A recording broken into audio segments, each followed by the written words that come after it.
Hi, I'm going to introduce myself. I'm Dino. So I wrote this script for Iggy Pop, and it was just called Iggy, and he played a 12-year-old kid, and I kind of modeled it after Leave It to Beaver. Oh, I'm gonna go use it right now. Good boy, son. Good boy. Doot. I sat with it for 10 years.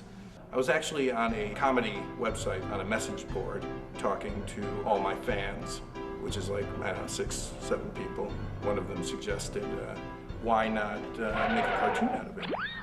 The whole climate of America at the time was, very religious, and I'm just trying to be funny. I'm not trying to change the world here, unless I'm talking to you now and the world has changed because of more Orel. And then of course I got Scott Adsit and Jay Johnston to be my right and left hand men. One of the hands is a little weaker than the other. You guys decide who.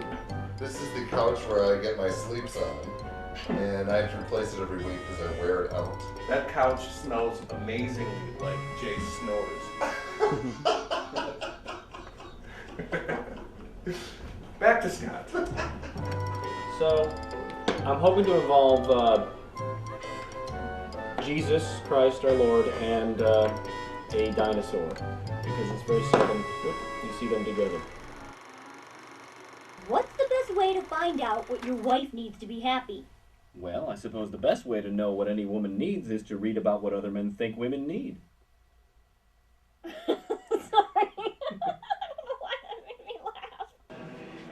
My kid, Tigger, she plays Shapey. Shut up! Yes, Lord. Shut up! Shut up! She was actually telling me what I should write in the second season scripts. What's the line you want to say next season? Cake! Cake! That's right. I'm going to put one of these through your Johnston. Then, when you're finally tall enough to drive it home, your good lady wife will be squealing like she's just won a year's supply of pantyhose. Wow!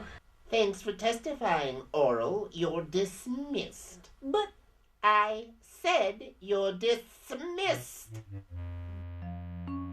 When I wrote it, I thought, okay, these scripts are really great. And then Jay and Scott and I rewrote them.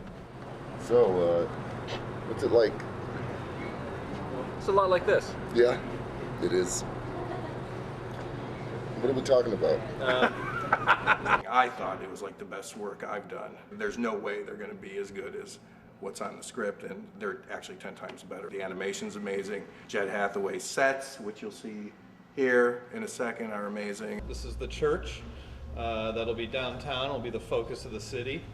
And what we've done is we've gone ahead and made duplicates of Sal's Corner Store, Forgetty's Pub, and the Blood Bank. Jed took pictures of some of the models. This model here, took a picture, made it black and white, so it's like kind of like an old time picture of Morrilton, and we'll hang that up in the bar. Orel is a big Super God fan. And look, in the bar, there's actually a little miniature pinball machine, Super God, and I love it. It's done so well. Another important set was the study, Clay's study. We wanted this to have a very ominous feel, something where Orel walked into kind of this large, ominous, dark room, lots of taxidermy, hunting items, guns, alcohol, of course. We have the liquor cabinet and the fireplace. I love little model kits and little miniatures. These little things, they kill me. My kid actually was raised on Frankenstein dolls, and she would walk around putting them to bed and kissing them, much like this. Hi, Mike, what do you need? I'm bringing this back. Oh, okay. He doesn't really need me. That's Mike, one of the animators.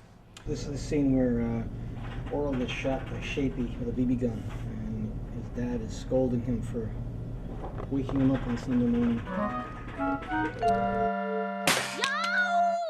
Orel! There was one part where Orel was racing on a track. Do you want this track paved, or is it a dirt track? And then I remember saying, it doesn't have to be paved.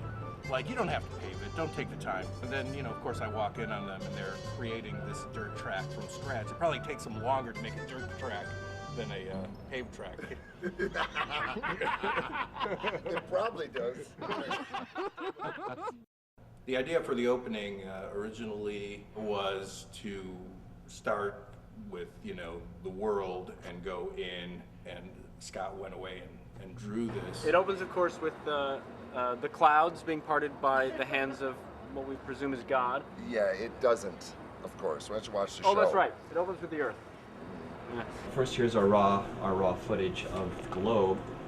Then the next thing we add is a star field, or actually space, a nice deep blue, and we add the stars in. And the next thing we need is some clouds and some atmosphere. We just lay that on top. One of the jokes he put in the storyboard, which I think is amazing, is that America is just in the middle of the ocean without Canada or Mexico. When it comes into view, you see Earth has the United States in it, but it's just the United States. It's kind of a statement about Americentricity.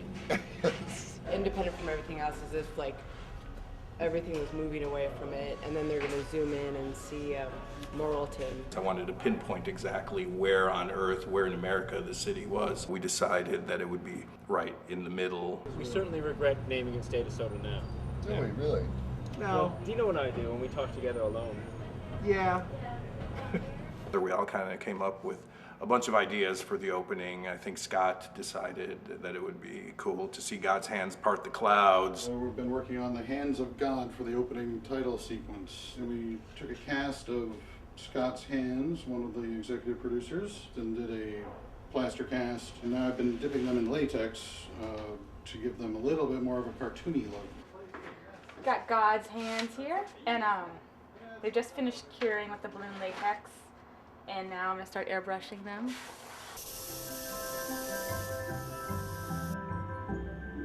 The idea of the birds coming in and then going closer.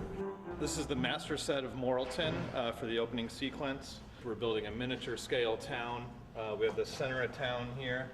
Right now we're just laying out the city blocks, getting our grid down. All roads in Morrilton lead to the church, since it's the focus of the show and the focus of the town. Yay! Church! But we decided to go ahead and actually build the church with a forced perspective.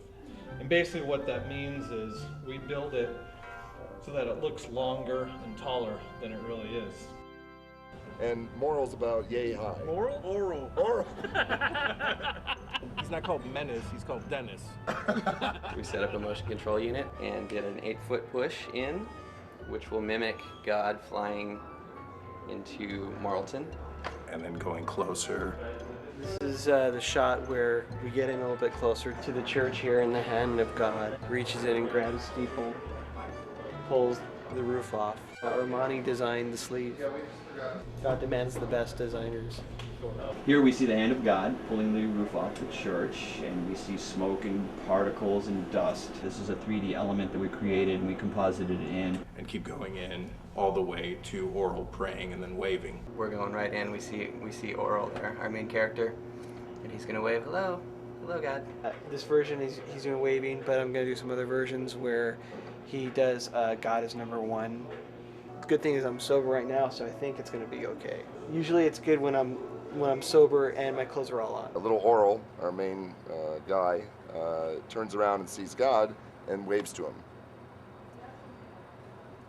I thought it would be fun to show everyone how the show is kind of made through this fun ending where Orel's just in his room animating his Bible figurines. And then we cut to the actual animation and we see what he animated. And it's a different piece of animation every show. The great animators that we have are not animating the stuff that Orel is animating because they're way too good. Scott and I were really excited about it because we did it as kids, and we're animating it up in our office now. Here's more people.